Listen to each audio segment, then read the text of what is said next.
जय श्री राधे राधे राधे। प्रिय बंधुओं, प्रिय साथियों, हमेशा की तरह आज भी प्रश्न पूछा गया है कि बताइए जी, भगवान श्री राम दंडकारण्य में गए थे, उस समय ऋषि मुनियों ने क्या वरदान मांगा था। और ऐसा सुना जाता है कि ऋषि मुनि गोपी बने थे ब्रज में, तो वो गोपी ब्रज में कौन सी जगह बने। तो साथियों, आपने बहुत ही सुंदर प्रश्न किया है। और एक और प्रश्न आया है साथ में कि भगवान श्री कृष्ण तो सतयुग में और त्रेता में भी थे। हाँ साथियों, इस विषय को हम फिर कभी दूसरी वीडियो में बता चुके हैं और बताएंगे भी, लेकिन मुख्य जो आपका प्रश्न है उसका उत्तर देने के लिए जा रहे हैं दंडकारण्य का। तो साथियों, चलते हैं आपके प्रश्न का उत्तर देने के लिए। साथियों, हमारा ये दिव्य ग्रंथ कॉपी कोड ये S5 का पेज नंबर संख्या है 143। S5 143 से हम ये प्रसंग लेने के लिए जा रहे हैं साथियों। और साथियों, अगर आप हमारे चैनल पर नए हैं, सब्सक्राइब नहीं किया तो कर लीजिए। साथियों, चलते हैं आपके प्रश्न का उत्तर देने के लिए। तो साथियों, हम बताना चाहते हैं यहाँ से GS 1617 से एक समय की बात है जिस समय श्री राम जी अपने पिताजी की आज्ञा से 14 वर्ष के वनवास के लिए गए थे। तो दंडक वन की यात्रा की थी। वहां पर सीता जी, लक्ष्मण जी भी उनके साथ में थे और हाथ में धनुष बाण लेकर विचर रहे थे दंडकारण्य में। और वहां दंडकारण्य में बड़े ऋषि मुनि, सिद्ध महापुरुष बड़े युगों से तपस्या कर रहे थे।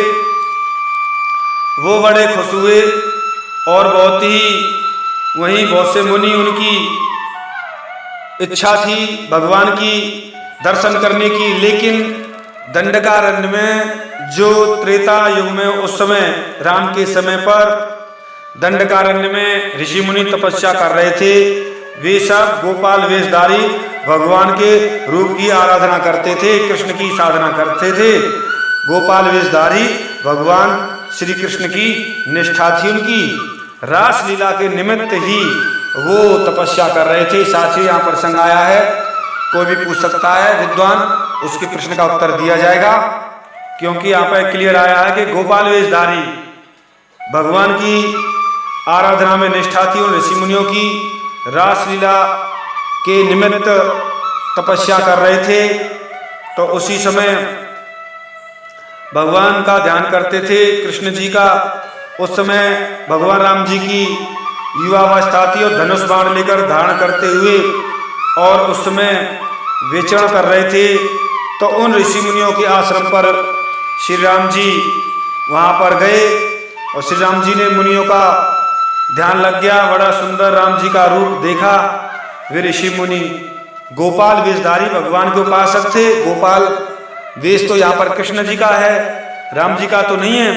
तो गोपाल वेशधारी भगवान श्री कृष्ण जी के उपासक थे। और यह प्रसंग उपनिषद संचय नम 3 में और 458 में भी आया है साथियों।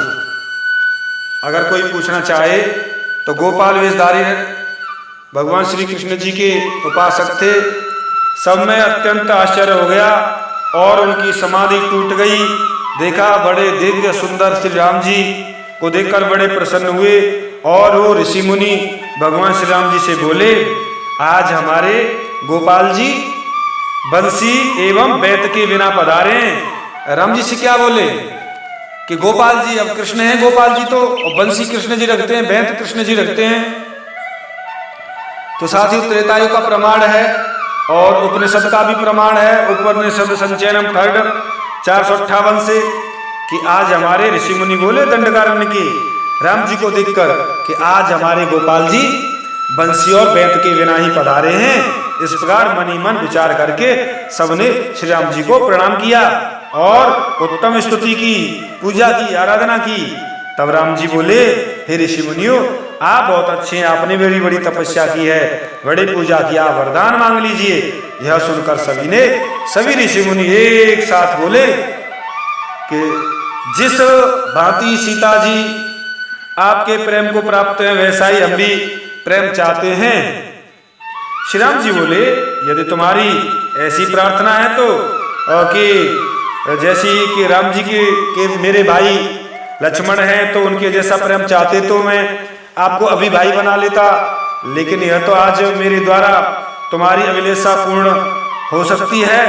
लेकिन जो आपने कहा है कि सीता जी के जैसा प्रेम वो तो इस जन्म में मिल नहीं सकता, किंतु तुमने तो सीता जी के समान हम होने का वर मांगा है। यह वर महान कठिन है, दुर्लभ है, क्योंकि इस समय मैं एक पत्नी व्रत हूं और मर्यादा की रक्षा कर रहा हूं, मर्यादा पुरुषोत्तम कहलाता हूं। अतः तुम मेरे वर का आदर करके मैं आपको वरदान देना चाहता हूं कि आप द्वापर के अंत में जन्म धारण करना होगा और वहीं मैं तुम्हारे इस मनोरथ को पूर्ण करूंगा।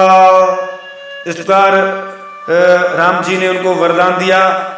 तो साथियों, यहाँ पर प्रसंग आया है तो वो ऋषि मुनि ब्रज में गोकुल में आकर गोपी बने और भगवान श्री कृष्ण जी की गोपी बनकर और भगवान श्री कृष्ण जी के साथ में अनन्य प्रेम पाया और मुक्त हो गए, भगवान का धाम प्राप्त किया।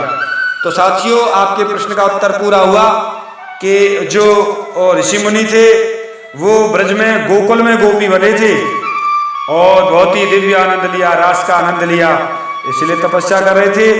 तो साथियों, यह प्रसंग उपनिषद संचयनम 3 458 पर भी है, आप देख सकते हैं। और हम तो बता ही रहे हैं साथियों। मुझे ऐसा लगता है कि साथियों आपके प्रश्न का उत्तर पूरा हुआ है। अगर फिर भी कोई शंका है, नहीं समझ आता है तो कमेंट करें, जरूर आपके प्रश्न का उत्तर देने का प्रयास करूंगा।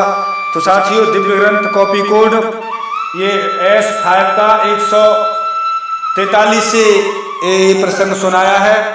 अगर कोई चीज नहीं समझ आती है तो साथियों जरूर कमेंट करें। साथियों, मिलता हूं मैं एक किसी विशेष गहरे रहस्य के साथ में, तब तक के लिए जय श्री राधे राधे राधे, जय श्री राधे राधे राधे।